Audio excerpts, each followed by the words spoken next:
Hello everyone, welcome back to engineers platform. पिछले class में हम लोगों ने किया था कि देखो अभी हम लोग वेल्डिंग कर रहे हैं। वेल्डिंग में मैंने सबसे पहले बताया था आपको, रेजिस्टेंस वेल्डिंग बताई थी। रेजिस्टेंस वेल्डिंग के टाइप्स बताए थे। उस रेजिस्टेंस वेल्डिंग में एक ही फंडा था। रेजिस्टेंस वेल्डिंग अगर आए, देखो रेजिस्टेंस वेल्डिंग होगा, मैं एक बार रिव्यू कर देता हूँ। अगर रेजिस्टेंस वेल्डिंग होगा तो हम लोग बात करेंगे सिर्फ इसकी। यही फंड आपको इस्तेमाल करना है, चाहे कितने भी मेथड बदल दे, मटेरियल बदल दे, नाम बदल दे, हर मेथड हर मटेरियल का एक ही बेसिक प्रिंसिपल होगा रेजिस्टेंस वेल्डिंग में ये। और रेजिस्टेंस वेल्डिंग में इसके साथ एक एक्सटर्नल क्या लग जाएगा, प्रेशर लग जाएगा। पर अभी हम लोग बात कर रहे हैं आर्क वेल्डिंग की। आर्क वेल्डिंग में हम लोग आर्क पैदा करते हैं और आर्क पैदा होता है, दो कॉन्टैक्ट ले लिया ए एंड बी, और इनके थोड़े से गैप में यहाँ पे जो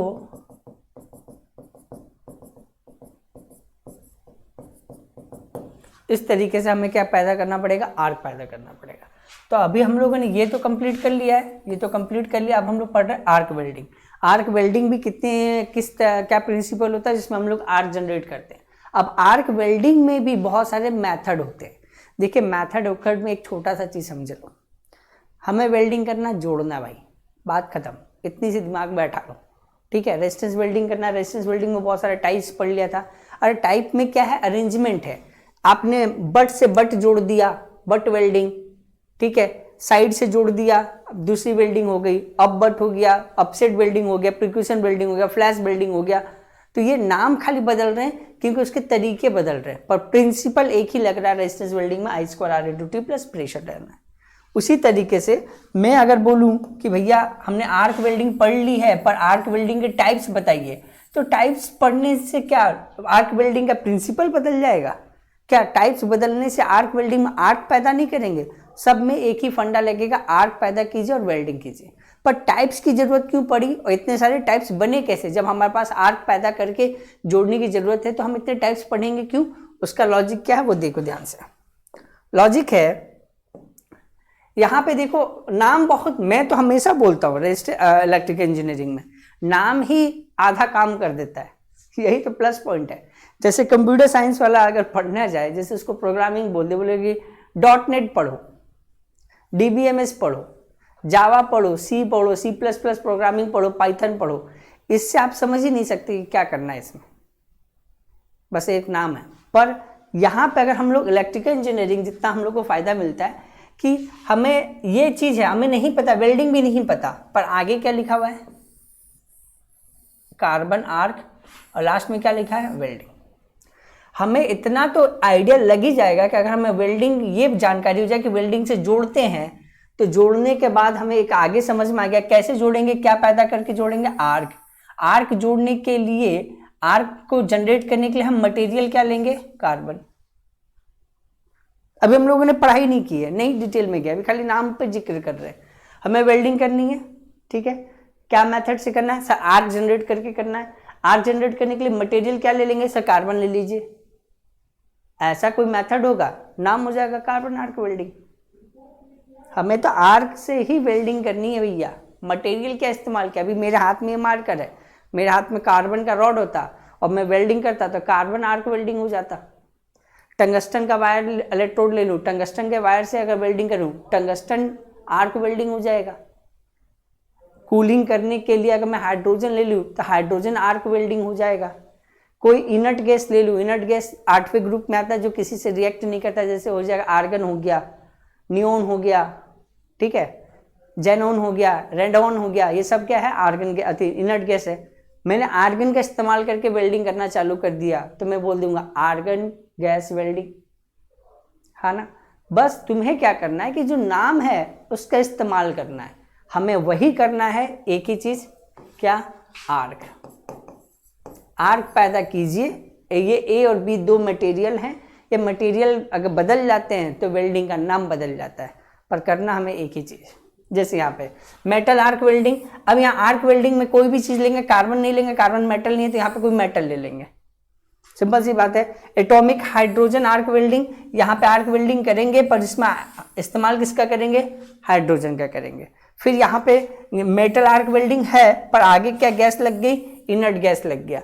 तो हम इस मेथड में नाम बदलने से क्या हो जाता है, नाम बदलने से तो ये हिंट हो जाता है, नाम बदल गया तो और अच्छा हो गया। मैं बोलूँ आर्क वेल्डिंग बताओ तो तुम्हें यही नहीं पता कि आर्क वेल्डिंग में कार्बन लेंगे, कॉपर लेंगे, या टंगस्टन लेंगे इलेक्ट्रोड में, है ना। पर मैं बोल दूं भैया कार्बन आर्क वेल्डिंग का जिक्र करो तो तुम्हारे दिमाग में एकदम तुरंत स्ट्राइक करेगा, अरे सर कार्बन, कार्बन मतलब कार्बन का इस्तेमाल करो। तो ये टॉपिक का जो नाम है ये भी बहुत बार आपको कुछ सिखा देता है, बस आप नाम को कैच करने की कोशिश क्या कीजिए कि नाम क्या बोलना चाह रहा है, ठीक है। तो ये सब पढ़ना है, हम एक एक करके स्टार्ट करते हैं और ज़्यादा समय नहीं लेंगे और तुरंत हम लोग स्टार्ट करके पढ़ेंगे। देखिए पहला है कार्बन आर्क वेल्डिंग। वेल्डिंग करने के लिए क्या क्या लेना है, देखिए ध्यान से, ये सब अरेंजमेंट है, ये सब अरेंजमेंट है। अरे देखो भाई वेल्डिंग करोगे तो चीज़ें गर्म होंगी, तो गर्म होंगी, हाथ से तो नहीं पकड़ सकते ना। हम चाय भी बनाते हैं और चाय बनाने के लिए जो बर्तन गैस पे चढ़ाते हैं उसमें अगर हैंडल है तो बहुत अच्छी बात है, अगर हैंडल नहीं है तो हम उसको हाथ से नहीं पकड़ के कपड़े से पकड़ते हैं, या कुछ होल्डर टाइप का होता है जिसको हम लोग चाय के बर्तन को पकड़ने के लिए किचन में इस्तेमाल करते हैं। तो वो ज़रूरी क्यों है कि वो इसलिए ज़रूरी है कि वो चीज़ हमारे जीवन में सेफ्टी के लिए है, कि हम वेल्डिंग करने के पता चले वेल्डिंग तो हुआ नहीं, अपने शरीर को जला लिए। तो इस अरेंजमेंट से डरने की जरूरत नहीं, अरेंजमेंट सिर्फ आपकी बचाव के लिए किया गया है, ठीक है। देखिए ध्यान से, अब देखो जिस पे वेल्डिंग करनी होती है उसको मैंने बताया था कि उसका नाम हम लोग दे देते हैं बेस मेटल। जिस पे वेल्डिंग करनी है उसका नाम हम लोग क्या दे देते हैं, बेस मेटल, ठीक है। ये क्लैंप है जो पकड़ेगा, है ना, ये इलेक्ट्रोड होल्डर है, क्लैंप में ये इलेक्ट्रोड फंसा देंगे और इलेक्ट्रोड होल्डर इससे पकड़ लेंगे, ठीक है।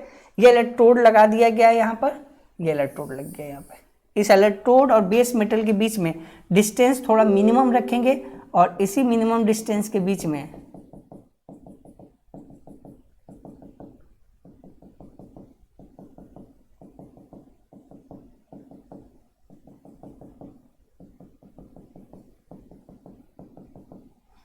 इस तरीके से क्या पैदा कर देना, अपने को आर्क जनरेट कर देना है। अब इस आर्क को जनरेट करने में अगर हम लोग मदद किसका ले ले, कार्बन इलेक्ट्रोड का, मदद किसका ले ले, कार्बन इलेक्ट्रोड का, तो इस मेथड का नाम हो जाएगा कार्बन आर्क वेल्डिंग। देखिए क्या है, मैं बता देता हूँ, जो बताया उसी को मैंने लिख दिया। लिखना जरूरी होता है इस पॉइंट ऑफ व्यू से कि कुछ बच्चे अपने कॉपी को अच्छे से भरना चाहते हैं रिवीजन पर्पस के लिए। देखिए क्योंकि आप बार बार वीडियो देखोगे, इससे अच्छा अपनी कॉपी के पन्ने पलट लेंगे तो तुरंत रिवाइज हो जाएगा। तो वो सारी चीज़ें कॉपी में होनी चाहिए जो वीडियोज़ में वर्बली मैं आपको बोलता हूँ, ठीक है। देखिए it is a process of arc welding. Arc welding का ही एक प्रोसेस है in which arc is stuck between two carbon electrode, और दो कार्बन इलेक्ट्रोड के बीच में आर्क पैदा कर दो, नहीं तो carbon electrode and base metal. दो कार्बन इलेक्ट्रोड, मतलब यहां पे ये जो इलेक्ट्रोड है बच्चा पार्टी, वो किसका है, कार्बन का। अगर टंगस्टन का होता तो टंगस्टन आर्क वेल्डिंग, किसी मेटल का होता तो मेटल आर्क वेल्डिंग। और इसी वेल्डिंग के करते समय अगर मुझे इस वेल्डिंग को करते समय कुछ इसको कूल करने का मेथड लगाना, हाइड्रोजन आपको पता है आपके एग्जाम्स में बहुत बार पूछा गया है, ठीक है। ऑल्टरनेटर की कूलिंग के लिए सबसे बेस्ट कौन सा मेथड होता है, तो हाइड्रोजन कूलिंग होता है। हाइड्रोजन एक अच्छा कूलेंट होता है जो हीट को एब्जॉर्ब करके और मशीन से लेकर और बाहर निकाला जाता है, ठीक है। तो अगर इस मेथड में अगर मुझे ये लगे कि हाँ बहुत ज़्यादा हीट जनरेट हो रही है, इतनी हीट की ज़रूरत नहीं है, मुझे इसको कूल भी करना है, अब मैंने हाइड्रोजन गैस का इस्तेमाल करके इस मेथड में डाल दिया, तो यही मेथड हाइड्रोजन आर्क वेल्डिंग कहला जाएगा। अगर मैंने कोई इनर्ट गैस का इस्तेमाल कर लिया इस प्रोसेस को करने के लिए, तो ये इनर्ट गैस आर्क वेल्डिंग हो जाएगा। तो नाम खाली बदला है, काम एक ही है, आर्क पैदा कीजिए और चीज़ों को जोड़िए। बस ये आपको ध्यान रखना है कि जिस क्वेश्चन में क्या पूछा गया है उसके पॉइंट ऑफ व्यू से जवाब देना है। अगर कार्बन आर्क वेल्डिंग की बात पूछी जाएगी, पूछे हुए कार्बन आर्क वेल्डिंग में इलेक्ट्रोड किसका होता है, तो यह क्वेश्चन में ही आंसर है, क्या है, कार्बन का होता है। क्लियर यहाँ पे, ठीक है। यहाँ पे अब ये बेस मेटल की जगह दो इलेक्ट्रोड ले लो, दो इलेक्ट्रोड, इसके बीच में अगर मुझे आर्क पैदा करना है, ध्यान से देखिएगा, तो ये इलेक्ट्रोड ए और ये इलेक्ट्रोड बी, ये दोनों के दोनों कार्बन हैं,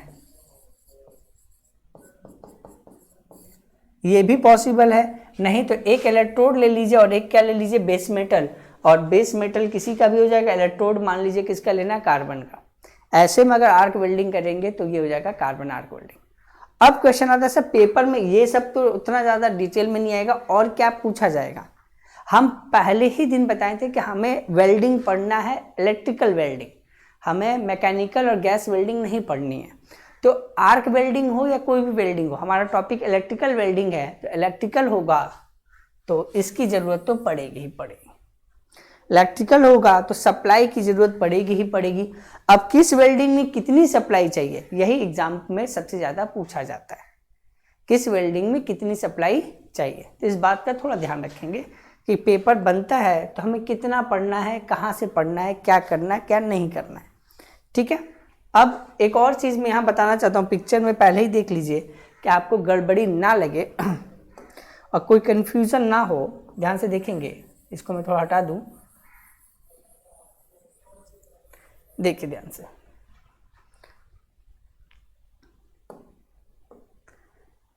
देखो यहाँ पे ये है मेरा निगेटिव टर्मिनल और ये है मेरा पॉजिटिव टर्मिनल। पॉजिटिव टर्मिनल किससे कनेक्टेड है, बेस मेटल से। तो जो बेस मेटल होगा वो होगा पॉजिटिव, और निगेटिव टर्मिनल कनेक्टेड है इलेक्ट्रोड से। इलेक्ट्रोड जो होगा वो निगेटिव होगा, इलेक्ट्रोड का पोलैरिटी निगेटिव होगा, बेस मेटल का पॉजिटिव होगा। यही आपसे पूछा जाएगा।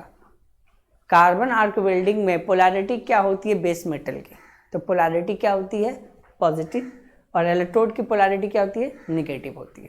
ठीक है, पिक्चर पे ध्यान रखेंगे। ये इसलिए क्योंकि आगे लिखा हुआ था तो मैंने पिक्चर से ही आपको क्लियर कर दिया। देखिए ध्यान से, देखिए अब यहाँ पे फोकस करेंगे सभी लोग। देखिए, in this process of welding, इस प्रोसेस ऑफ वेल्डिंग में, ये शायद नहीं दिख रहा, ठीक है। इलेक्ट्रोड फर्स्ट पॉइंट, जहां पे मैं बोलूँ एग्जाम में वहीं से पेपर आएगा। देखो, इलेक्ट्रोड को निगेटिव इलेक्ट्रोड बोलेंगे और बेस मेटल को पॉजिटिव इलेक्ट्रोड बोलेंगे। Very very important. आपको ऑप्शन दे देगा, which of the following statement regarding carbon arc welding is true. Carbon arc welding के संदर्भ में कौन सा कथन सही है। ठीक है, 4 ऑप्शन दे देंगे। 4 ऑप्शन में पहला ऑप्शन देगा कि इलेक्ट्रोड इज निगेटिव इलेक्ट्रोड और base metal is positive electrode. फिर दूसरे में चेंज कर देगा, तीसरे में कोई भी इलेक्ट्रोड कुछ भी हो सकता है, कोई भी पॉजिटिव हो सकता है, कोई भी निगेटिव हो सकता है, कुछ इस तरीके से देगा। तो राइट आंसर क्या होगा कि इन्हें carbon arc welding electrode negative electrode होता है, जिसको बेस मेटल जिस पे हम वेल्डिंग करते हैं वो पॉजिटिव इलेक्ट्रोड होता है। ठीक है। दूसरा, arc welding, carbon arc welding में एसी डीसी दोनों पे काम कर सकता है, पर डीसी प्रीफर किया जाता है। डीसी क्या किया जाता है, प्रीफर किया जाता है। ठीक है, डीसी क्या किया जाता है, प्रीफर किया जाता है। ध्यान रखेंगे। क्यों डीसी प्रीफर क्यों किया जाता है कि भैया इलेक्ट्रोड निगेटिव इलेक्ट्रोड होना चाहिए, बेस मेटल पॉजिटिव इलेक्ट्रोड होना चाहिए, और इनकी पोलैरिटी चेंज ना हो, फिक्स्ड रहे। तो फिक्स्ड पोलैरिटी वाला ही सप्लाई लेंगे, और फिक्स पोलैरिटी वाला सप्लाई हमारे पास एक ही है, वो है डीसी। तो डीसी इज प्रीफरेबल फॉर किसके लिए, कार्बन आर्क वेल्डिंग के लिए। कार्बन आर्क वेल्डिंग के लिए सबसे बेस्ट क्या रहेगा, डीसी रहेगा। ठीक है, यहाँ तक क्लियर है। ये पॉइंट नंबर 3 है, सब में पॉइंट वाइज करा दे रहा हूँ, 1 पॉइंट, 2 पॉइंट, 3 पॉइंट। आप इस पॉइंट को पॉइंट वाइज अपने नोट्स में लिख लेना, वहीं से पेपर आ जाएगा, डोंट वरी, एकदम कम फॉर्म है। अब अगला देखिए, 4th पॉइंट में क्या है, in carbon arc welding carbon और graphite rod are used as electrode. ये हो जाएगा पॉइंट नंबर 4। पॉइंट नंबर 4, आपसे पूछा जाए कैसा इलेक्ट्रोड कार्बन आर्क वेल्डिंग में लेते हैं, तो कार्बन में तो कार्बन आर्क वेल्डिंग में कार्बन इलेक्ट्रोड ही लेते हैं, पर कार्बन का ही आइसोटोप में एक आ जाता है अपना ग्रेफाइट, तो ग्रेफाइट भी यूज किया जा सकता है। ठीक है, क्लियर है यहाँ पे, क्लियर है यहाँ पे। अगला देखिए, अब बाकी चीज ऐसे लिखी हुई है, the arc produce between electrode and base metal heat the metal, the melting point temperature on the negative electrode this and the positive electrode this।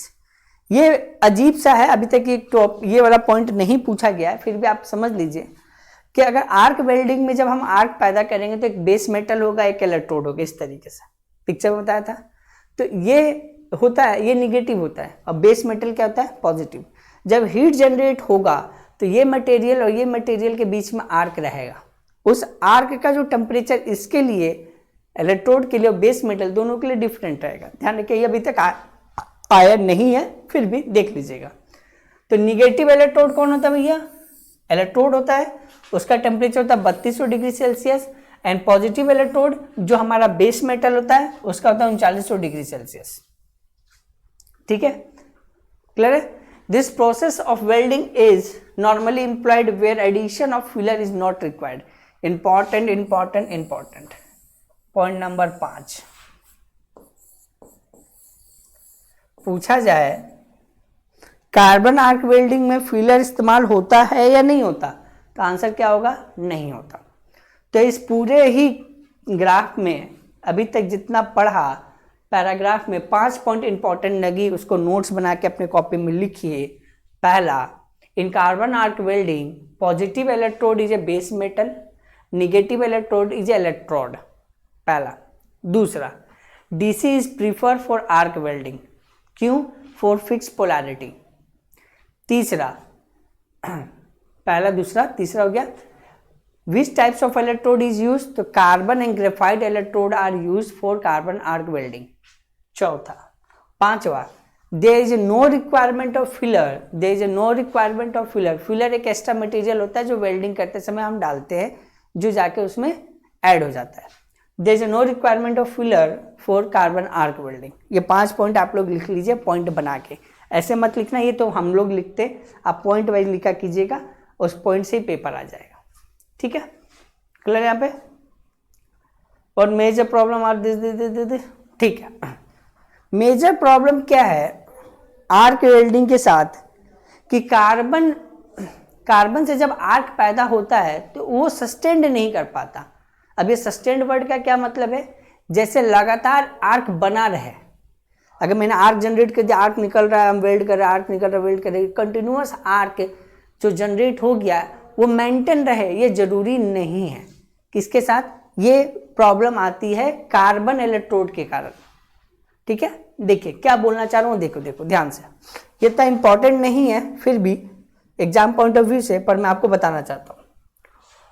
One major, ध्यान से देखिएगा, one major problem with carbon arc is instability which can overcome by the use of an inductor in the electrode 2.5 centimeter diameter and with the current of 500 to 800 ampere employed to deposit large amount of filler metal, base metal to the base metal।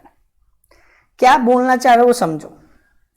सबसे बड़ी समस्या carbon arc welding में ये है कि carbon arc welding stable नहीं होता। आप जब स्टार्ट हुआ कार्बन आर्क वेल्डिंग, तो कार्बन से जो आर्क जनरेट हुआ वो हमेशा मेंटेन रहे, ये जरूरी नहीं है। इस चीज़ को ओवरकम करने के लिए, इस चीज़ से, इस समस्या को दूर करने के लिए हम क्या करते हैं वो देखिए। हम क्या करते हैं, an inductor in the electrode of 2.57 diameter, एक ऐसा इलेक्ट्रोड लो जिसका डायमीटर 2.5 सेंटीमीटर हो, उसके साथ एक इलेक्ट्रोड इस्तेमाल कर लो, इंडक्टर इस्तेमाल कर लो। ठीक है, with the current of about 500 से 800 ampere employed to deposit large amount of filler metal on the base metal. आपको ये समस्या दूर करने के लिए जो कार्बन का इलेक्ट्रोड लेगा, वो इलेक्ट्रोड का जो डायमीटर वो 2.5 सेंटीमीटर ले लीजिएगा, और उस इलेक्ट्रोड के साथ सप्लाई में एक इंडक्टर इस्तेमाल कर लीजिएगा। ठीक है, और करंट की जो वैल्यू 500 से 800 एम्पियर रखेगा, तो ये समस्या आपकी दूर हो जाएगी। कौन सी समस्या, कार्बन का आर्क जो पैदा करने की प्रक्रिया में वो कभी टूट जाता है, आर्क कंटिन्यूअस बना नहीं रहता, ये दिक्कत आती है कार्बन आर्क वेल्डिंग में। ठीक है, ये अभी तक पूछा नहीं गया है, पर आपको ये पता होना चाहिए। ठीक है, दूसरा और छठा पॉइंट क्या लिखा जाए, तो छठा पॉइंट ये है, देखो यहाँ पे, filler metal and flux not be used depending upon the type of joint and material to be weld। Type of joint और मटेरियल टू बी वेल्ड, कैसा मटेरियल को आप जोड़ रहे हो, जोड़ने के लिए जो ज्वाइंट है वो कैसा ज्वाइंट है, वर्टिकल ज्वाइंट है, हॉरिजॉन्टल ज्वाइंट है, पता नहीं किस टाइप का ज्वाइंट, आपको नहीं पता, उस पर निर्भर करता है। पर इन जनरल फिलर, ठीक है, और फिलर और दूसरा क्या फ्लक्स, दोनों की जरूरत नहीं होती है कार्बन आर्क वेल्डिंग में। फिलर क्या है देखिएगा, आप लोगों ने डिप्लोमा किया होगा, लैब में बताया जा रहा होगा, तो वेल्डिंग करते समय एक इलेक्ट्रोड लेते हैं, इलेक्ट्रोड के साथ एक फिलर भी लेते हैं। फिलर लेते हैं कि वो फिलर क्या करता है कि आप कभी कभी वेल्डिंग कर देते हो और वेल्डिंग करने के बाद वो इन्वायरमेंट के साथ रिएक्ट करके उसमें जंग लगने का या बाद में कोई रिएक्शन होने की प्रॉब्लम होती है। उस चीज़ को दूर करने के लिए हम लोग एक फिलर मटेरियल उस वेल्डिंग के साथ डाल देते हैं, जिससे वो दिक्कत दूर हो जाती है। ठीक है, फिलर मटेरियल अलग डिपेंडेंट है, वो मैं बताऊँगा। कुछ फिलर मटेरियल कंज्यूम हो जाते हैं, मतलब वेल्डिंग में ही मिल जाता है। कुछ मटेरियल फिलर मटेरियल वेल्डिंग में तो जाते हैं पर उस वेल्डिंग में जुड़ते नहीं हैं। तो मैं लास्ट में एक इलेक्ट्रोड का चैप्टर ही बताऊंगा, उसमें फिलर मटेरियल सब क्लियर हो जाएगा, तो थोड़ा सा सब्र रखिएगा, सब हो जाएगा। ठीक है, तो ये 5 पॉइंट याद रखिएगा, यहाँ से पेपर आएगा। आगे देखिए, एडवांटेज डिसएडवांटेज। एडवांटेज डिसएडवांटेज में सब चीज़ बताऊंगा तुम लोगों को, ये नहीं बोलूँगा ये सस्ता है, ये महंगा है, ये देखने में अच्छा है, ये देखने में खराब है, ये सब कभी आता नहीं एग्जाम में। ठीक है, साइंटिफिक या लॉजिकल कोई अंतर है, लॉजिकल कोई फायदा या नुकसान है, उसी से पेपर बनता है, तो आप उसी पे फोकस ज़्यादा करना। ठीक है, अब ऐसी कोई पॉइंट हमें मिला क्या वो देखते हैं। हाँ देखिए क्या है, एडवांटेज क्या है किसका, कार्बन आर्क वेल्डिंग का। क्या इसके फायदे हैं, एक ही फायदा, जो फायदा होगा उसको मैं थोड़ा सा बोल्ड करके लिख दिया हूं। फायदा क्या है, both the ferrous and non ferrous material can be weld. Ferrous मतलब होता है जो ऑक्साइड बनाए, फेरिक ऑक्साइड बनाए, जैसे निकेल हो गया, निकेल हो गया, आयरन हो गया। ठीक है, एल्युमिनियम तो ऑक्साइड बनाता है, हाँ एल्युमिनियम भी ऑक्साइड बनाता है, पर वो फेरस मटेरियल नहीं है। ठीक है, तो ऐसा मटेरियल जो फेरस हो, जैसे आयरन ले लीजिए एग्जाम्पल में, और नॉन फेरस हो जो एल्युमिनियम ले लीजिए, ठीक है, स्टील ले लीजिए, ये नॉन फेरस मटेरियल है फॉर एग्जाम्पल। तो ये ऐसा वेल्डिंग है कि फेरस मटेरियल और नॉन फेरस मटेरियल दोनों को वेल्ड करने में काम आता है। ठीक है, पर अगर अच्छा वेल्डिंग करना चाहे तो हम लोग किसके लिए हैं, तो it is a mainly suitable for non ferrous material. ध्यान रखिएगा, पॉइंट नंबर 7 है ये, ऐसा पॉइंट जो आपके नोट्स कॉपी में होना ही चाहिए। पॉइंट इसलिए मैं मार्क करवा देता हूं कि पेपर यहीं से बनेगा बच्चा पार्टी। लास्ट ईयर का पेपर आप कर चुके होगे या करोगे, तो ये पॉइंट आपको मिलेंगे मिलेंगे जो मैं लिखवा रहा हूं, कंफर्म है, इसमें कोई डाउट मत रखना। एडवांटेज क्या कार्बन आर्क वेल्डिंग का, कि सर ये वेल्डिंग है जो फेरस और नॉन फेरस मटेरियल दोनों में काम आता है, पर मेनली कार्बन आर्क वेल्डिंग को हम लोग नॉन फेरस मटेरियल के लिए इस्तेमाल करते हैं। ठीक है, अब यहाँ पर डिसएडवांटेज देख लीजिए। डिसएडवांटेज क्या है, एक तो बहुत ज़्यादा अमाउंट में करंट चाहिए, आए बाएँ 600-800 एम्पियर, मजाक चल रहा है क्या, बहुत हाई करंट होता है। ठीक है, तो वो सब उतना पेपर में नहीं आता। जैसे input current required in this welding for temperature this approximate double the meter of arc welding, ये सब नहीं आता है। In case of the ferrous material, अब देखो ध्यान, ये नॉन फेरस मटेरियल के लिए सुटेबल है। मैंने बताया कि फेरस और नॉन फेरस दोनों में काम आ सकता है, पर ये नॉन फेरस के लिए सुटेबल क्यों है, और फेरस में क्या दिक्कत है, तो जो फेरस में दिक्कत होगी वही उसका डिसएडवांटेज होगा। तो ये एक पॉइंट है जो नोट करने वाला है, जिसको मैंने डार्क करके लिखा है, ध्यान से देखिएगा। In case of ferrous material के केस में there is a chance of disintegrating. Disintegrating मतलब ब्रेक हो जाना, ये वाला ब्रेक नहीं, ब्रेक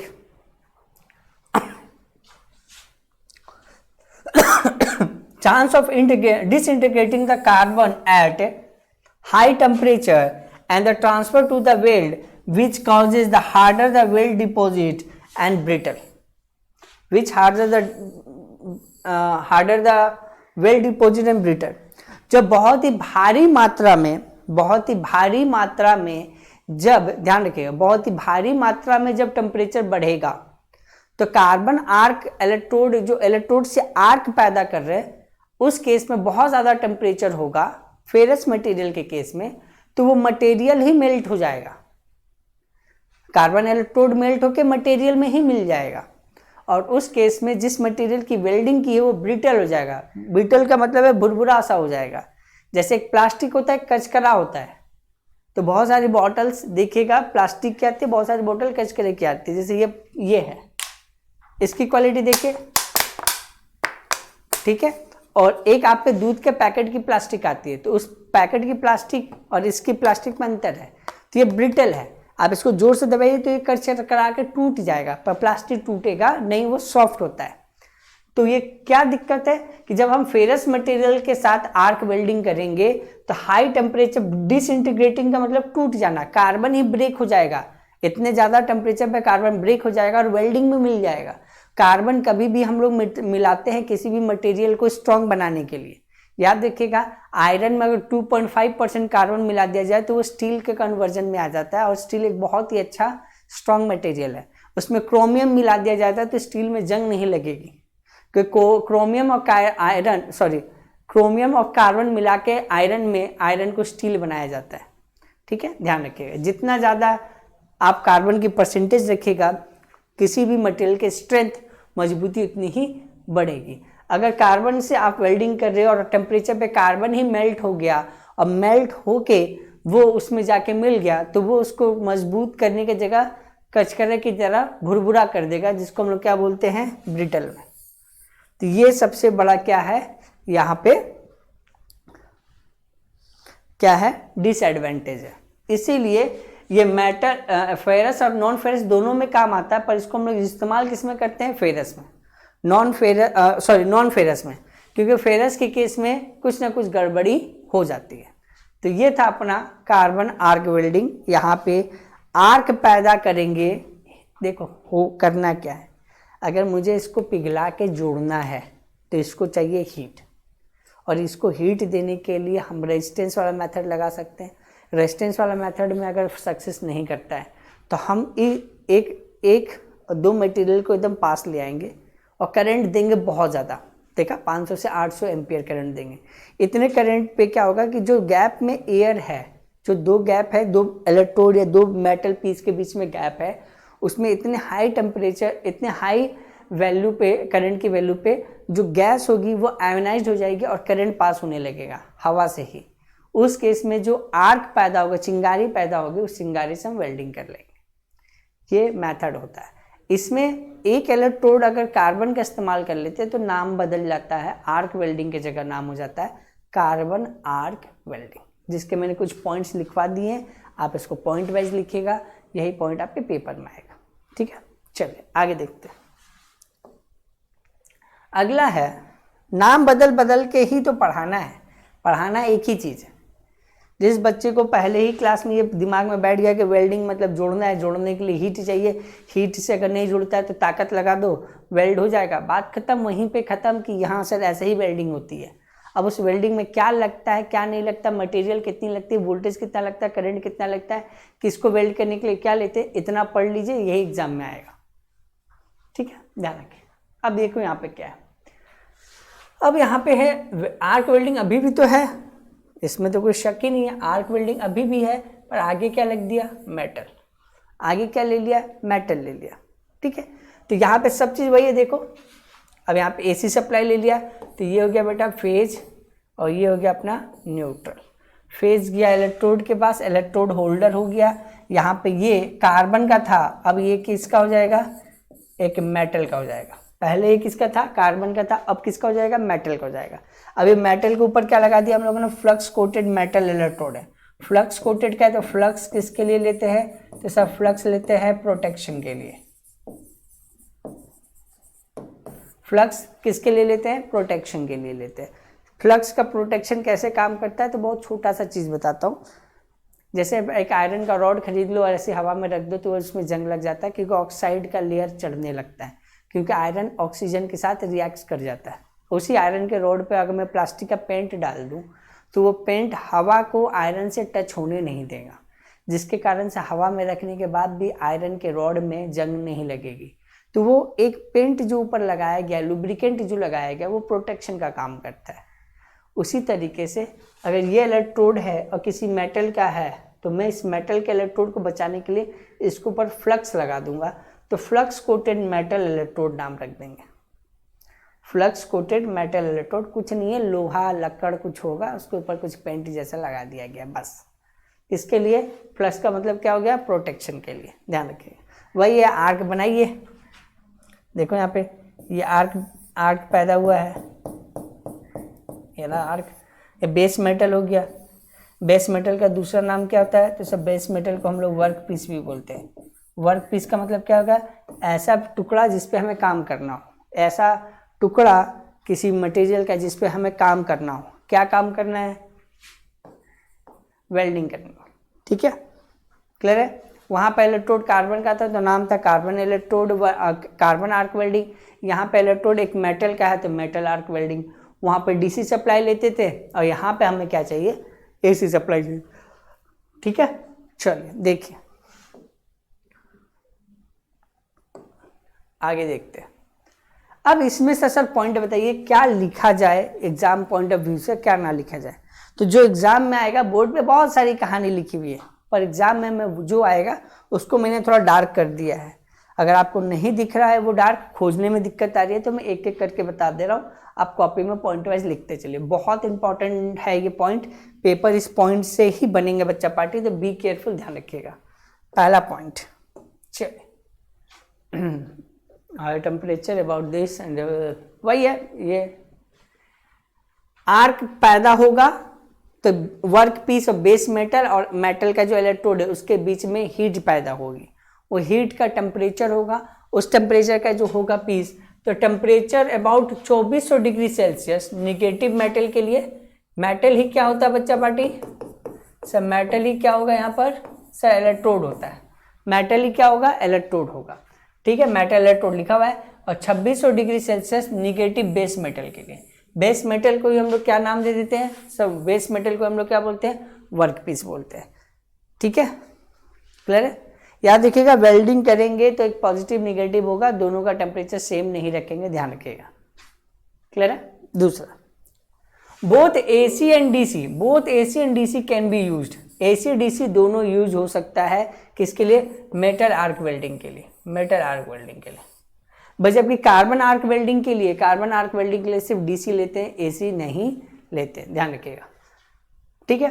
अब एसी डीसी दोनों इस्तेमाल सकते हैं, तो वोल्टेज क्या होगा, तो इन case of DC metal arc welding, DC के केस में 50 से 60 वोल्ट और एसी के केस में 80 से 90 वोल्ट। एसी के केस में 80 से 90 वोल्ट और डीसी के केस में 50 से 60 वोल्ट चाहिए, क्लियर है यहाँ पे। ये किसके लिए, आर्क जनरेट करने के लिए, पैदा करने के लिए। जब आर्क जनरेट हो जाएगा तो खाली मेंटेन करना है आर्क को, उसके लिए जो वोल्टेज चाहिए, voltage drop across the arc is less than 13 volt. Voltage drop across the arc is less than 13 volt, ठीक है।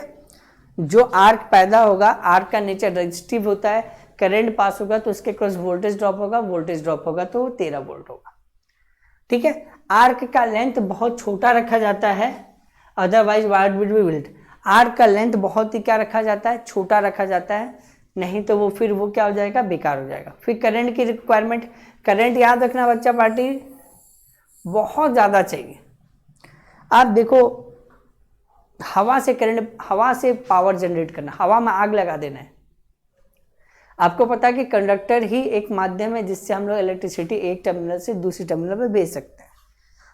तो ये बिजली कड़कती है तो वो इलेक्ट्रिसिटी कैसे होती है, और बिजली कड़कती है तो हवाओं में चिंगारी दिखाई देती है, और हमें पता है कि हवा में कोई करंट पास नहीं होता। अगर करंट पास होता तो स्विच बोर्ड वहाँ है, हम यहाँ बीच में हवा है, हमें तो स्विच बोर्ड से डायरेक्ट करंट लग जाता, पर ऐसा नहीं होता है। पर बिजली कड़कने के समय में बिजली कड़कती भी है, वो भी हमें पता है और ये भी पता है।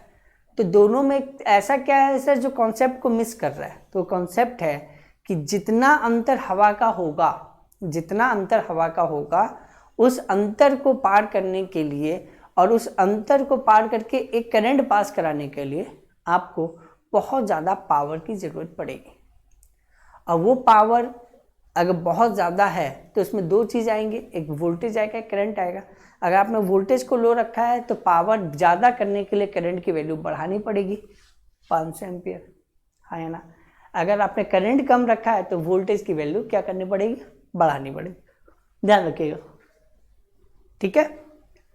तो जब आर्क पैदा होता है, जब चिंगारी पैदा होती है हवाओं में, तो उसके लिए बहुत ही लार्ज अमाउंट में क्या चाहिए, पावर चाहिए, ध्यान रखिएगा। क्लियर यहाँ पे।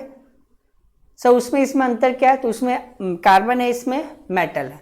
वो डीसी पे खाली ज़्यादा प्रीफर करते हैं, या एसी डीसी दोनों हो सकता है।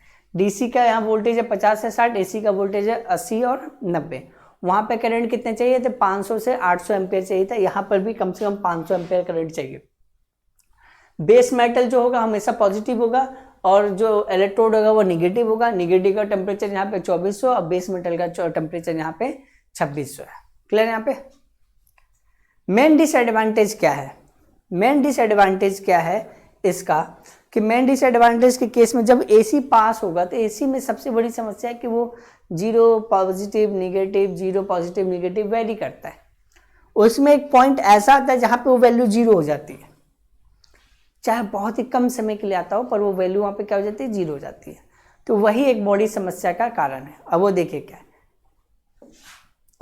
Main disadvantage in DC arc welding in the presence of arc blow,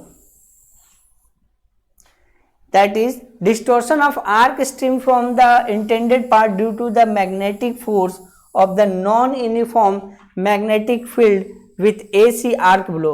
It is considerably reduced. So this content for obtaining a good weld, flux coated electrode are must be used so that the metal is the metallized this. ये सब कहानी है। देखिए कहना क्या चाह रहा है, जब हम डीसी और एसी दोनों इस्तेमाल करेंगे तो जो आर्क जनरेट होता है, फ्लिकरिंग आपने पढ़ रखा होगा किसमें, ट्रांसफार्मर में। देखिए मैं आपको एक छोटा सा चीज बताता हूं, क्या बोलना चाह रहा था वो, आर्क के साथ समस्या क्या है वो देखेंगे। अगर ये मेरा मेटल ए है, मेटल ए बी है, लोग बोलते हैं कि अच्छा आर्क वेल्डिंग तभी होगा जब ये आर्क पतला हो। आर्क का जो चौड़ाई है, डायमीटर है, वो क्या होना चाहिए, सो जो लेंथ है वो पतला होना चाहिए। अब मैंने आपको बताया था कि आर्क की जो लेंथ होनी चाहिए वो डायमीटर ऑफ इलेक्ट्रोड होना चाहिए। एक अच्छा आर्क वेल्डिंग के लिए यही बेस फंडा है, आर्क की लेंथ डायमीटर। अब मान लीजिए फॉर एग्जांपल ये डायमीटर है इसका, फॉर एग्जांपल इसका डायमीटर है 5 सेंटीमीटर, इसका डायमीटर कितना है, 5 सेंटीमीटर। अच्छा आर्क वेल्डिंग तब होगा कि सर जब इससे आर्क निकलेगा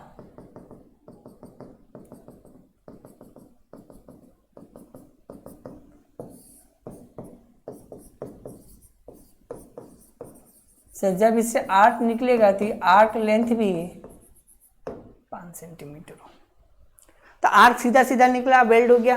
पर समस्या ये आती है, समस्या ये आती है कि ये कुछ ऐसा भी होने लगता है जब बहुत ज़्यादा टेम्परेचर और एयर आयोनाइज्ड हो जाते हैं और करंट की वैल्यू हाई होती है, तो ये जो आ रहा है ये चीज़ नहीं होनी चाहिए, ये हमें चाहिए ही नहीं। आर्क साइड से इसे नहीं निकलना चाहिए, तो ये साइड से निकलता है आर्क, ये सबसे बड़ी समस्या है। और इस समस्या को दूर करने के लिए मेटल के केस में, कार्बन आर्क वेल्डिंग के केस में नहीं, मेटल के केस में हम डीसी इस्तेमाल ना करके एसी इस्तेमाल करेंगे। और एसी इस्तेमाल करने का प्लस पॉइंट ये है कि एसी, मान लीजिए टेम्परेचर बढ़ रहा है तो एसी जब 0 से 360 डिग्री पे जाएगी तो एक बार 0 से फिर क्रॉस करेगी। उस केस में क्या होता है कि आर्क मेंटेन रहता है एसी से, और कंट्रोल एसी को करना कंपैरेटिवली डीसी से इजी होता है, तो आर्क मेंटेन रहता है और ये समस्या अनवांटेड जो ये आर्क है वो नहीं मिलता। इसीलिए हम लोग मेटल आर्क वेल्डिंग में एसी को प्रेफरेंस देंगे, डीसी को प्रेफरेंस नहीं देंगे। कार्बन आर्क वेल्डिंग में हम लोग डीसी को प्रेफरेंस देंगे, एसी को नहीं देंगे। ऐसा क्यों? क्योंकि वहाँ पे फिक्स पोलैरिटी चाहिए और फिक्स पोलैरिटी के लिए डीसी ही चाहिए, एसी नहीं चाहिए। आई थिंक ये क्लियर होगा आपको। तो एक अच्छा आर्क वेल्डिंग करने के लिए ये रिक्वायरमेंट होती है और ये एग्जाम में आता है, ध्यान रखिएगा। ये एग्जाम में बहुत बार पूछा गया है, अच्छा आर्क वेल्डिंग के लिए क्या कंडीशन चाहिए कि आर्क की जो लेंथ है वो डायमीटर ऑफ इलेक्ट्रोड होना चाहिए। ठीक है, क्लियर है? यही इसकी डिसएडवांटेज है। चलिए अगला देखिए, एटॉमिक हाइड्रोजन आर्क वेल्डिंग। अब यहाँ पे एटॉमिक हाइड्रोजन आर्क वेल्डिंग में आपने एक नाम सुन रखा है TIG और MIG welding, metal inert gas welding और टंगस्टन इनर्ट गैस वेल्डिंग, है ना। TIG वेल्डिंग और MIG वेल्डिंग, इसका भी एक अलग कॉन्सेप्ट है, देखेंगे बाद में। अब वहां पे मैंने क्या कर दिया, अब यहाँ पे आर्क वेल्डिंग तो है ही नाम, पर आगे क्या दे दिया, एटॉमिक हाइड्रोजन। हाइड्रोजन का मतलब क्या है कि यहाँ पे सर थोड़ा सा तो ठंडा करेंगे। हमने तो पूरा इंजीनियरिंग में हाइड्रोजन को यही समझा है, जहाँ हाइड्रोजन वहाँ ठंडापन, जहाँ पे हाइड्रोजन वहाँ पे शीतलता, ठंडा कर देगा वो। कितना भी गर्म हो, हमेशा पीरियोडिक टेबल में 1 हाइड्रोजन को याद कर लीजिए, थोड़ा सा ठंडा फील होगा। ठीक है, अब देखो यहाँ पे क्या है, समझना। पहला चीज, मुझे नहीं पता क्या लिखा व नहीं लिखा, पिक्चर से पढ़ने की कोशिश क्या करूँ, जिससे हमें एक चीज है कि क्या क्या हमें सीखने को मिल जाएगा। सर पिक्चर जो बोल रहा है कि सर एक तो फेज है और एक है न्यूट्रल, तो सर क्या चाहिए,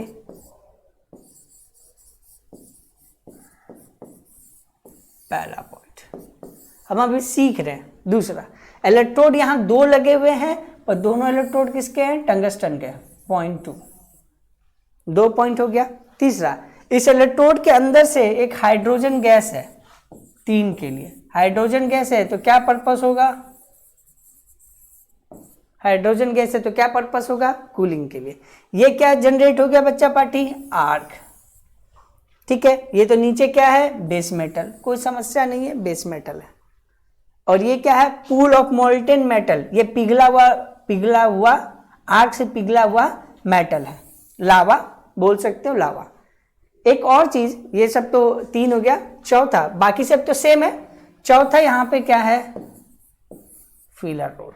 इसका मतलब है कि एटॉमिक हाइड्रोजन आर्क वेल्डिंग में, एटॉमिक हाइड्रोजन आर्क वेल्डिंग में फिलर रोड की जरूरत पड़ेगी, फिलर रोड की जरूरत पड़ेगी, जबकि कार्बन और मेटल आर्क वेल्डिंग में फिलर रोड की जरूरत नहीं थी। बाकी वही है, पिघलाना है, जोड़ना है। तो नया क्या मिला, तो नया मिला तो सर एक तो यहाँ इलेक्ट्रोड हो गया टंगस्टन का, ठीक है, टंगस्टन का, और दूसरा हो गया कि सर इसमें गैस का भी इस्तेमाल करेंगे, हाइड्रोजन गैस का। हाइड्रोजन गैस का मुझे नहीं पता अंदर में क्या लॉजिक चल रहा होगा, हमने तो भी खाली पिक्चर पढ़ा है। पिक्चर में एक इलेक्ट्रोड टंगस्टन का हो गया, 2 इलेक्ट्रोड ले लेंगे। पहला बात, हाँ इलेक्ट्रोड कितने होंगे, 2 इलेक्ट्रोड, सब में 1 इलेक्ट्रोड था, इसमें 2 इलेक्ट्रोड लेंगे। और दूसरा क्या है, कूलिंग पर्पस के लिए हाइड्रोजन लेंगे। बाकी सप्लाई वही है, एक फिलर रोड डाल दिया, बेस मेटल है, इलेक्ट्रोड है, सब वही काम है। गर्म कीजिए, आर्क पैदा कीजिए, पिघलाइए, जोड़िए, खत्म कीजिए, मामला खत्म। एग्जाम पॉइंट ऑफ व्यू से क्या आएगा, अब पढ़ेंगे। ये तो मैंने इंट्रोडक्शन दे दिया, अब पढ़ना चालू करेंगे।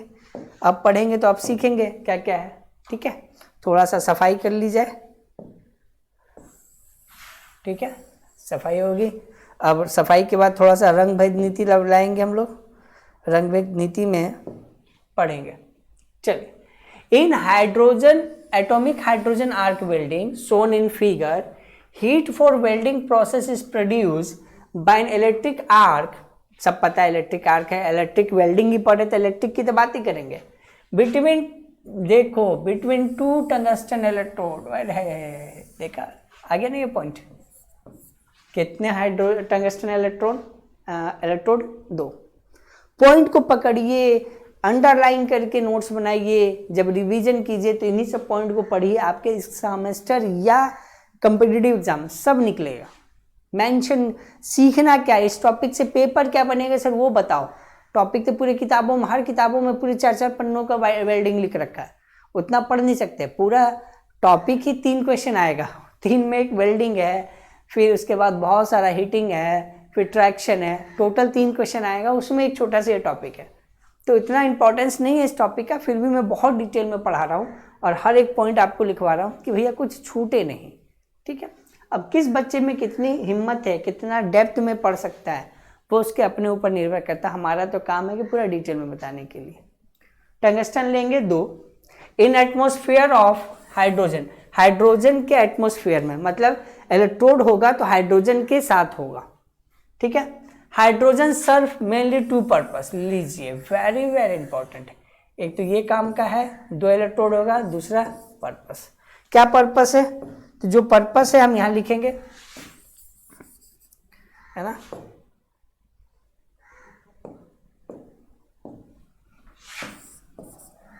To purpose, purpose 1।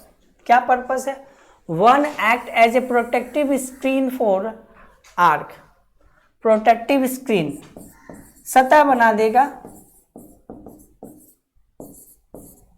Protective screen for arc, हाँ या ना। आर्क के ऊपर एक ऐसा परत बन जाएगी कि वो बाहर ना निकले या बाहर से रिएक्शन किसी का ना ले।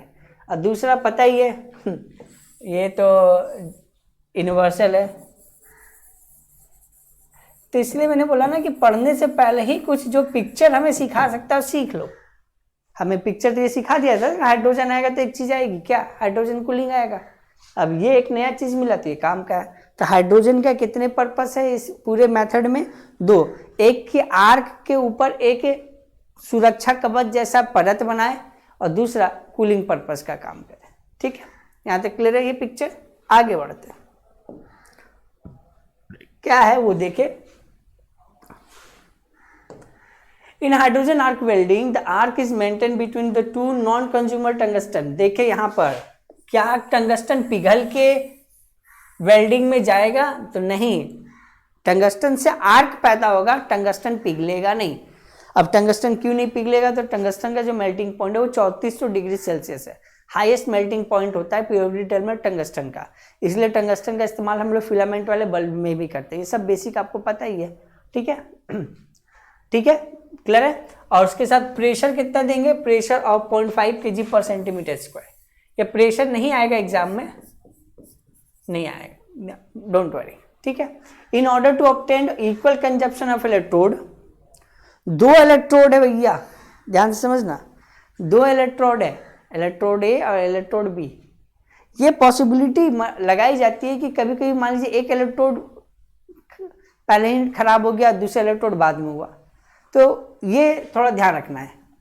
इन order to equal consumption of electrode, AC supply is used, arc current is up to 150 degree Celsius 150 ampere can be used, high voltage of 300 volt is applied for the welding through the transformer.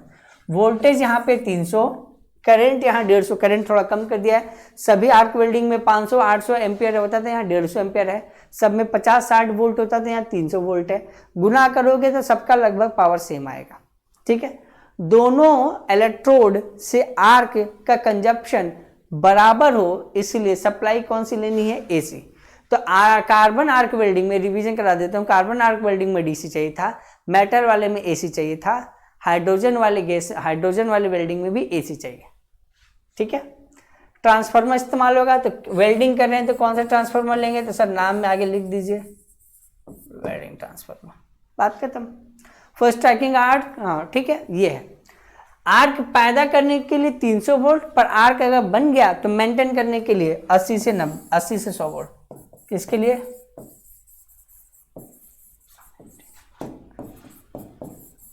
Maintain arc. The atomic hydrogen welding is too expensive. हाँ भैया, welding, hydrogen welding लोगे तो hydrogen का purpose थोड़ा सा अलग है, तो एक्स्ट्रा खर्चा बढ़ जाएगा, ठीक है। तो खर्चा बढ़ेगा तो थोड़ा महंगा होगा, ये सब नहीं आता है वेल्डिंग। अब ये कि हाइड्रोजन आर्क वेल्डिंग जो लेते हैं वो किसके लिए लेते हैं? ध्यान रखिएगा, steel important, carbon steel, stainless steel और एल्यूमिनियम। मतलब बात करने का मतलब देखा जाए तो स्टील और एल्यूमिनियम।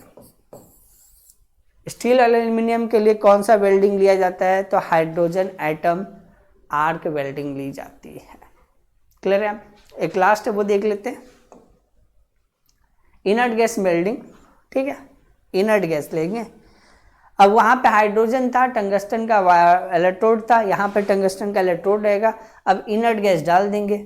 इनर्ट गैस में नियॉन होगा, जेनॉन होगा, रेडॉन होगा। अब देखते हैं कौन सा इंपॉर्टेंट गैस हम इस्तेमाल करते हैं। जनरली आर्गन लेते हैं, आर्गन ही सबसे बेस्ट है, फिर भी देखेंगे जो भी है। चलिए, वही पिक्चर है, आर्क का ये फ्लेम है, ये बेस मेटल है, ये पिघला हुआ मेटल है, ये टंगस्टन का इलेक्ट्रोड है, एक नोजल यहाँ दे रखा है, इसी नोजल से हम लोग इसके अंदर क्या भर देंगे? इनर्ट गैस भर देंगे, बात खत्म। पहले हम लोग इसके पहले वाले टॉपिक में क्या फील करते थे? तो इससे पहले वाले टॉपिक में हाइड्रोजन फील करते थे। अब हाइड्रोजन फील करने की जगह हम लोग भर देंगे इसमें क्या? Inert gas. इनर्ट गैस 8वें नंबर का 8वें ग्रुप का पार्ट है, जिसमें बहुत सारे इनर्ट गैस होते हैं, उसमें से कोई भी आप इस्तेमाल कर सकते हो। वही फंडा है, आर्क पिघलेगा मेल्ट चलेगा, सारा काम है। ठीक है, वही है सप्लाई। यहाँ पे क्या होगा? AC और DC दोनों दे सकते हैं। ठीक है, अब इसमें देखते क्या है, सेम केस है, कुछ नहीं है, सारा प्रोसेस सेम जो पढ़ाया था हाइड्रोजन वाले में इसमें है। जैसे ध्यान रखना, यहाँ पे इनर्ट गैस इस्तेमाल होता है, और इनर्ट गैस में हम लोग क्या बोले? आर्गन और बेरिलियम, बहुत इंपॉर्टेंट। यहाँ पे आर्गन लेंगे या बेरिलियम लेंगे, बेरिलियम लेंगे या हाइड्रोजन आर्गन लेंगे, यहाँ पे पूछा जाएगा। दोनों अगर ऑप्शन में आता है और आपको एक टिक मारना है तो आर्गन को टिक कीजिएगा, और नहीं तो ऑप्शन में ये दिया रहेगा आर्गन एंड बेरिलियम बोथ। अगर ये ऑप्शन में नहीं है और ये दोनों अलग अलग ऑप्शन में जाता है तो आप इसके साथ जाइएगा, ये बहुत ही फेमस है। ठीक है, क्लियर है यहाँ पे? अब इनर्ट गैस क्यों लेते हैं? तो इनर्ट गैस होगा तो जो सराउंडिंग में चीज़ें हैं वो आर्क के साथ रिएक्शन नहीं कर पाएंगे, क्योंकि इनर्ट गैस उसमें प्रेजेंट है। तो इनर्ट गैस किसी दूसरे सराउंडिंग के साथ रिएक्शन नहीं करता, और या किसी मेटल के साथ भी रिएक्शन नहीं करता, इसीलिए। ठीक है, अब देखिए, यही एडवांटेज डिसएडवांटेज, इसमें कुछ है नहीं वैसा, फिर भी in molten metal infinity oxygen and nitrogen exposed to therefore the atmosphere forming an oxide and nitride which make a weld back and this। देखिए, जो हम वेल्डिंग करेंगे उस वेल्डिंग में हाइड्रोजन और नाइट्रोजन के प्रेजेंस होने के कारण, हाइड्रोजन और नाइट्रोजन के प्रेजेंस होने के कारण ये ऑक्साइड बना लेंगे। ठीक है, ये ऑक्साइड बना लेंगे जिसके किसी और के साथ, ये ऑक्साइड बना लेंगे किसी मेटल के साथ। जब ऑक्साइड बनाएंगे किसी मेटल के साथ तो कमज़ोर हो जाएगा। सो ये कमज़ोर कैसे हो जाएगा? तो बहुत सिंपल सा तरीका है, इतना टेंशन नहीं लेना, बहुत छोटा सा है। एक आयरन का रॉड है, बहुत मजबूत है, उसमें जंग लग जाता है क्योंकि उसके सतह पे आयरन ऑक्सीजन से मिलकर क्या फॉर्म बना लेता है? सरफेस पे ऑक्साइड। और जंग लगने के बाद जब तुम उस आयरन के रॉड को उठाते हो तो भुरभुरा सा टूट के गिर जाता है, उसकी मजबूती कम हो जाती है। तो अगर वेल्डिंग करेंगे और वेल्डिंग करते समय हाइड्रोजन और ऑक्सीजन नाइट्रोजन और ऑक्सीजन किसी भी मेटल के सतह के साथ ऑक्साइड बना लेगा तो वेल्डिंग हो जाएगी कमज़ोर। ऐसी कमज़ोर वेल्डिंग को कमज़ोर ना होने देने के लिए कुछ ऐसा मिलाया जाए जो ऑक्साइड बनाने से रोके या ऑक्साइड वाला रिएक्शन होने ही ना दे। ठीक है, इसीलिए क्या करते हैं, देखिए, when they forming their oxide and nitride they make weak and therefore the several method of shading they are employed with the use of flux coating electrode। ऐसा इलेक्ट्रोड लो जिसके ऊपर फ्लक्स कोटेड हो। क्यों? बताया था, फ्लक्स एक इस तरीके का लेयर होता है जो बाहर से अंदर किसी भी इलेक्ट्रोड को रिएक्शन होने नहीं देता। ठीक है, and inert gas around the arc produced as a slag that the float on the top of the molten, they produce an envelope of inert gas around the क्या ये बोलना चाह रहा है वो देखो। इतना लिखने की जगह ना समस्या है कि इतना लाइन बाई लाइन पढ़ाने से अच्छा है कि आपको मैं चीजें समझा दूं। देखो, ये अगर इलेक्ट्रोड है, ये इलेक्ट्रोड है, पहला इस इलेक्ट्रोड पे ना आप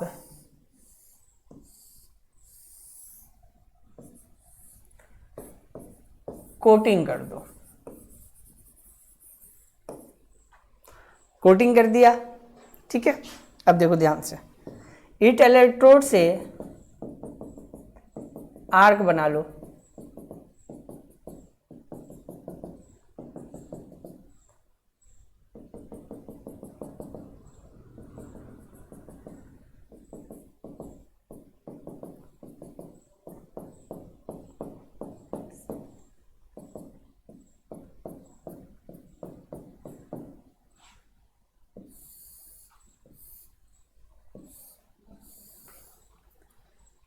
ठीक है, आर्क बन गया।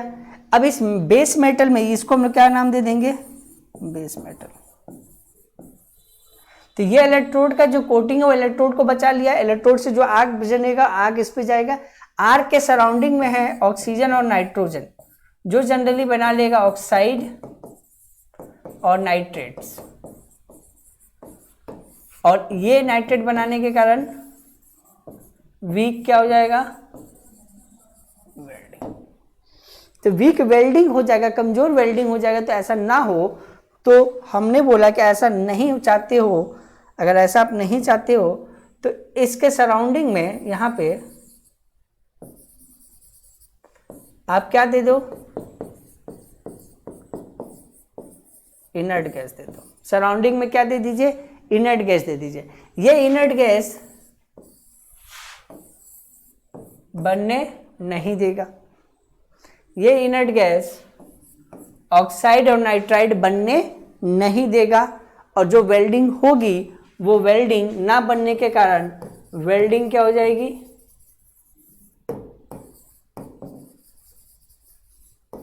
स्ट्रॉन्ग हो जाएगा। वेल्डिंग क्या हो जाएगा, स्ट्रॉन्ग हो जाएगा। ध्यान रखिएगा, यही है और कुछ नहीं है भैया, और कोई बात नहीं है। वेल्डिंग है, जोड़ना है, अलग अलग तरीके का धातु इस्तेमाल कर दिए तो उस धातु के नाम पे वेल्डिंग का नाम बदल दिया गया।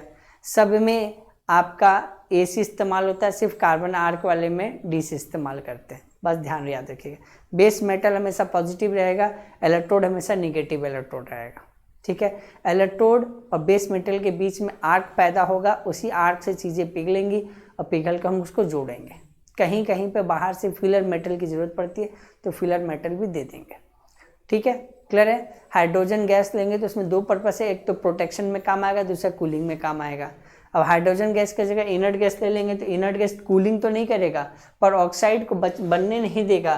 तो यही इनर्ट गैस का काम अभी क्या हो गया, सिर्फ किसका, प्रोटेक्शन का, कूलिंग का नहीं है।